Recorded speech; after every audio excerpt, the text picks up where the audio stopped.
Spiritual discernment is spiritual warfare because we do not wrestle against flesh and blood, but against the rulers, against the authorities, against the cosmic powers over this present darkness, against the spiritual forces of evil in heavenly places.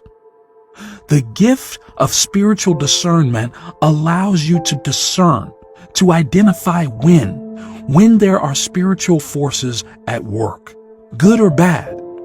So this means you don't walk around discerning that the cashier is possessed because they gave you the wrong change.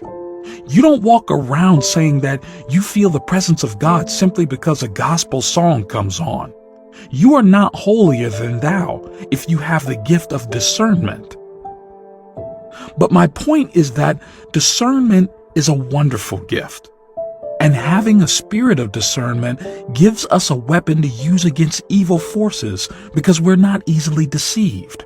We pick up on things like a preacher saying God, but never the. With the gift of discernment, we know that if we call on God in times of temptation and trial, the devil will have to flee according to James chapter 4, verse 7. If we are able to open our eyes and see that our temptations are spiritual in nature, our trials, tribulations, and struggles are spiritual in nature, and the battle for our minds and hearts are spiritual in nature, then through the power of the Holy Spirit, we will be able to resist those spiritual forces.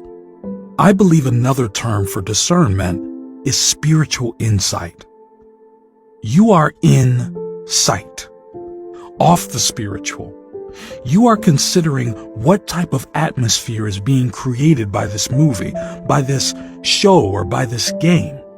Is it one that creates a feeling of excitement through fear? You consider the implication of certain objects you bring in your home. What is the meaning of that souvenir or gift from a friend? However, discernment isn't only for the supernatural or the gifted. Every believer should have a measure of the Holy Spirit to help them discern decisions and choices in everyday life. When we are thinking and acting according to the Spirit, we are lining ourselves up with God's will for our lives. This can obviously have implications for major life decisions like who to marry, what house to buy, or what career to choose.